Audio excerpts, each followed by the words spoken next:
मैंने तो कोई भी बिहेव किया, ऊपर भी इन्होंने क्या तमाशा लगाया, उसमें पकड़ किया गया ऊपर आके उसका आतंक को। आप गाड़ी में निकाली उसने। बड़ा शौक था चेरी ब्लॉसम शहबाज शरीफ को वजीर आजम बनने का। Not bad. Now you. खुल जा समसम। मैं निकला हटती करने खेतों में कि चोर आया, मैं उठे चढ़ी छोड़ आया। तो कैसे हो किटकैट्स, आई होप अच्छी होगी, मैं भी अच्छी हूँ। पाकिस्तानी मीडिया ने झूठी खबरों की जो जंग लड़ी उसकी तारीफ तो खुद उनके पीएम शहबाज शरीफ ने भी की थी। तो पाकिस्तानी मीडिया को अवार्ड देना तो बनता था उनकी सरकार की तरफ से, और अवार्ड के नाम पर दिया गया उनको टिंचुक सा डिनर, टुच्चा सा घटिया से रेस्टोरेंट में 3rd क्लास। लेकिन वहाँ पर क्या हुआ कि उनके दिमाग पर फ्रस्ट्रेशन लेवल इतना बढ़ गया कि वो आपस में ही लड़ने लग गए, और लड़े भी उस लेवल का कि मैं बोलूंगी जो फैमिली के साथ देख रहे हैं वो तो लड़ाई को ना ही देखे।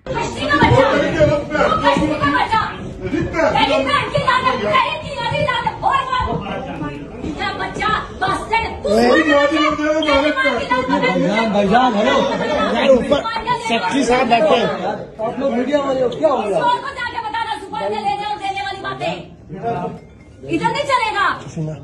सुअर को तकलीफ वाली थी नहीं, वो बेगैरत के बच्चे, मैंने सुअर किसी को कहा तो बहन चोद तेरी माँ बहन चोद।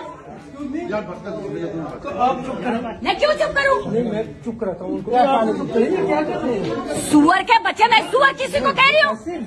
जो सुअर है फिर सुअर को लगा के वो सुअर है। क्या करते हैं? ऊपर भी इसने उस बंदे को जाके इंसिडेंट करने की कोशिश की।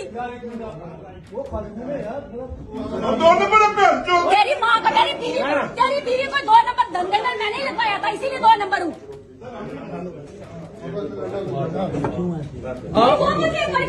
आप गाड़ी में निकालिए उसने, बहन उसने इसकी बीवी की दलाली करती थी, मैं इसलिए वो 2 नंबर कह रहा है।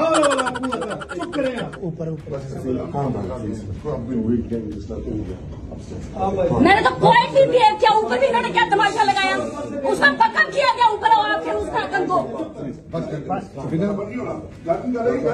तू गाली का बच्चा, तू गंदी नाली का, तेरी बहन का बच्चा, तेरी माँ की लाल, तू कैसी का बच्चा। वाह क्या लड़ाई थी, कसम से यार मजा आ गया। आपस में ही लड़ लड़ के मरो सालों को। तो आइडेंटिफाइंग S-400। अब ये चिलगोजा पहले दिन क्या बोल रहा था मुझे कुछ समझ में नहीं आया, सब कुछ ऊपर को गया इसलिए मैंने इसको छोड़ दिया था। लेकिन कुछ हमारे लीजेंड लोगों ने डिकोड किया है कि ये क्या कहने की कोशिश कर रहा था।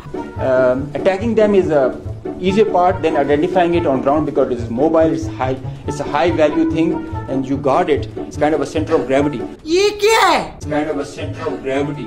वाह, सेंटर ऑफ ग्रेविटी। मैं बोलती हूँ इस सेंटर ऑफ ग्रेविटी में एक उल्का पिंड पड़ जाए आकर और पूरी दुनिया में मिसाइल कहीं भी चले सिर्फ इस सेंटर ऑफ ग्रेविटी में ही जाकर गिरे, इंशाल्लाह। So we were tracking through our satellite imagery well before the hostilities, as we usually do. So we had pinpointed S-400. As you can see, we knew that this is parked. It's cheese board. क्या बोल रहा है? उबला हुआ अंडा मांग रहा है। अंडा। Radar and the other part of the radar, the other constituents of the whole S4 battery. आपसे समझदार ना पागल होते हैं। अब इस हारी हुई रियासत के हारे हुए बादशाह को देखिए जो चला था हमारे पीएम की रेस करने। खेत में लगाए टैंक और कर दिया जी बख्तर बंद गाड़ी, बख्तर बंद गाड़ियां लगाई, गाड़ियां देख गाँव पे भी कहीं पे भी ठोक दे रहा। गमला सामने शहबाज में कोई ग से वो नहीं निकलता ना, नहीं तो वोकल्स नहीं तो आप उसका नाम शहबाज कर दीजिए। शहबाज शरीफ पे जो है। अच्छा सुनो तो क्या वो टैंक मैंने, हाँ टैंक सबसे अच्छा कल स्टूडियो में था, मैंने देखा कि उसमें लिखा है the prime minister of Pakistan, उसके नेम प्लेट लगा रखी है उसके टैंक में। वो असल में वही चलाएगा खेत जोतने के लिए वो वाला। मैं सबसे पहले एक अजीम फतह, अजीम कामयाबी पर मुबारकबाद देना चाहता हूँ। ये छोड़ रहे हैं, हम लपेट रहे हैं। हमारे पीएम गए थे आदमपुर एयरबेस पर, जिसका इन्होंने दावा किया था कि उसको तबाह कर दिया है, जो कि फिर हमारे पीएम वहां जाकर हमारी सेना को संबोधित करते हैं, वो डायरेक्ट पाकिस्तान के मुंह पर तमाचा था। अब ये देखकर इनका पीएम छोटा चेतन भी पहुंच गया घास फूस के टैंक पर, और टैंक पर चढ़ भी गया। अबे S-400 छोड़ो, वो तुम्हारी औकात से बाहर है। तुम्हारे कपड़े देखो फटीचर। तुम रीस करोगे हमारे पीएम की? कहाँ राजा भोज और कहाँ तेरे जैसा गंगू तेली। कपड़े तो भिखारियों जैसे पहनता है, और ये करेंगे रीस, और ये लड़ेंगे जंग। आपने दुश्मन के दांत तोड़ दिए। नाराबाजी, शोर मचाना। अच्छा, वहाँ पे वो आर्मी का बेस भी नहीं था। आपने कोई बिल्डिंग देखी वहाँ पे?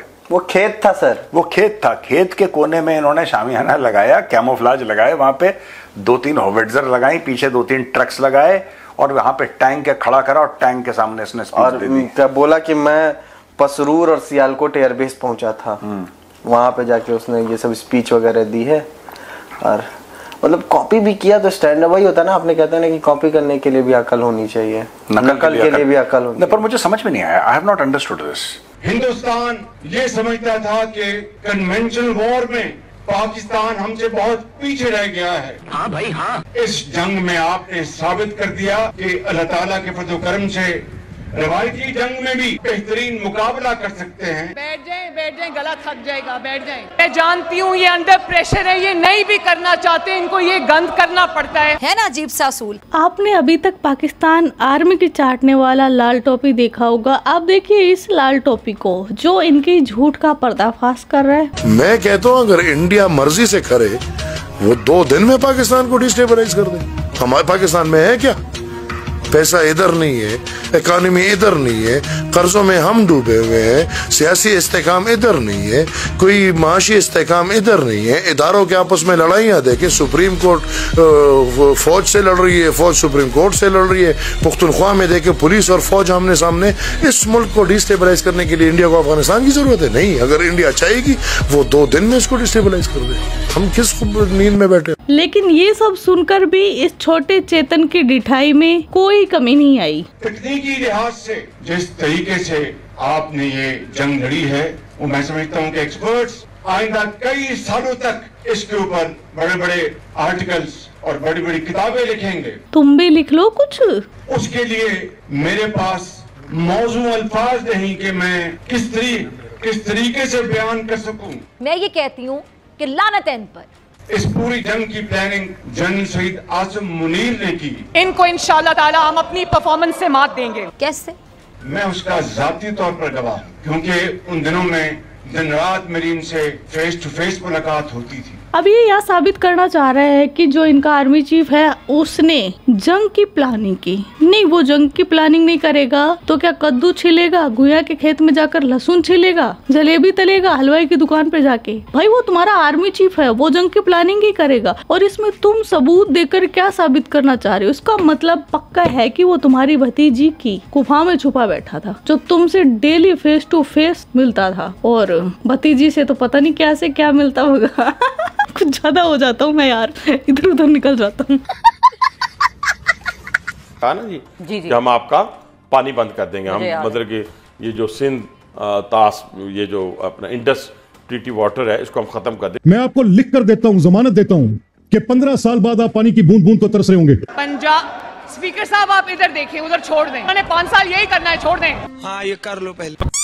अब इस छोटे चेतन की कुत्ते खानी इनके पार्लियामेंट में देखो। क्यों? वो तो जरूरी है ना, किसको कैसे जलील किया जाता है। वज़ीर आज़म खुद ऐसे पाम 47 से बनाई हुई हुकूमत की क्या औकात? ए बेशर्मो, इस मुल्क के जर्नल ने लुटेरों को, जेब कतरों को अवाम पे मुसल्लत किया। इसका फेस देखो, लग रहा है ये जैसे घास के टैंक पर खड़ा होकर अपनी झूठी फतेह की वाहवाही लूटने की कोशिश कर रहा था। मैं जा रहा हूँ। आप क्या कर रहे हैं आप यार? तकलीफ हुई होगी, उसकी तकलीफ हुई होगी, बिल्कुल। डिस्कस तो उन लोगों के साथ किया जाता है जिनकी कोई औकात हो। बेकारी को कौन पूछता है? 80 घंटे की लड़ाई हुई है, 6 तारीख से लेके 9 तारीख तक की, 10 तारीख तक की।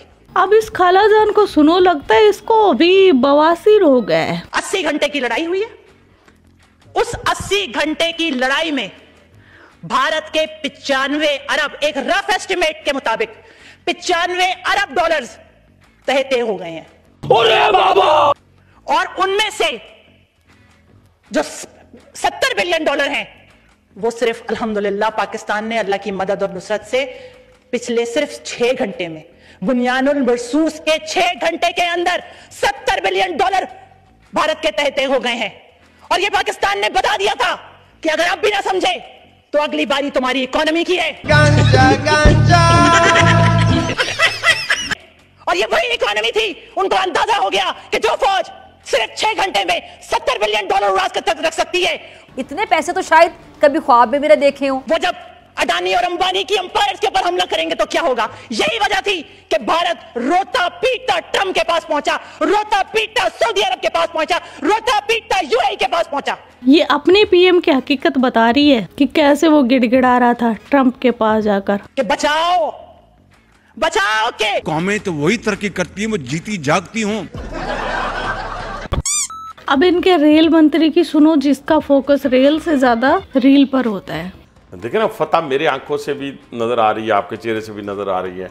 हम फतह याद बॉडी लैंग्वेज, बॉडी लैंग्वेज शायद आज मेरी गुफ्तगू का अंदाज भी आपने देखा होगा। इनके फेस पर खुशी, जीत की खुशी, लेकिन तुम्हारे पीएम पर तो साफ साफ बेबसी दिख रही थी, लाचारी दिख रही थी। आश्वास बांधी गई, वहां पर फॉर्म 47 के वजीर आजम को भी ले जाया गया और टैंकों के ऊपर चढ़कर ये जो भी आप ये कहिए कि ये जो PR का काम है ये किया गया। हालांकि इससे पहले मोदी कर चुके हैं और अगली बात भी आपको बताएंगे कि अगर करना था तो जहां पर असल जंग लड़ी गई वहां करना था। टैंक थोड़ी ना चले पसरूर में, जो आप पसरूर में जाकर टैंक पे चढ़ गए। या तो आप वो काम करें जो हुआ है।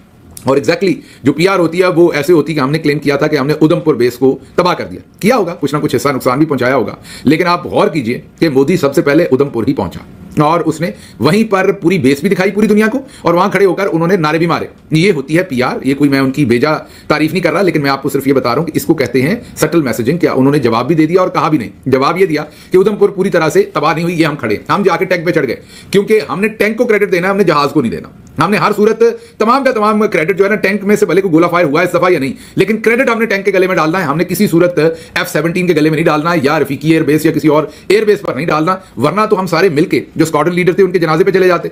हम में से आज जितने भी टैंकों के ऊपर चढ़े थे, एक ने भी अभी तक स्क्वाड्रन लीडर साहब का ना जनाजा पड़ा है, ना हमने जाकर उनकी वालदा के साथ फातिहा खानी की कोई वीडियो जारी की है या उनके घर वालों के साथ, क्योंकि उधर क्रेडिट हमने देना नहीं, हमें मसला है। उधर क्रेडिट दे दिया तो फिर तो मसला खराब हो गया।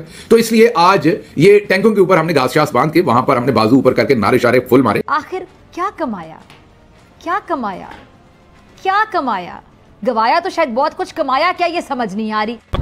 तो ये था आज का वीडियो। आपके क्या विचार है इस वीडियो के बारे में कमेंट सेक्शन में बताते हैं। आप अपना ख्याल रखना। Love you my kit cats. Yo Kittu भाई। यो किट्टू भाई।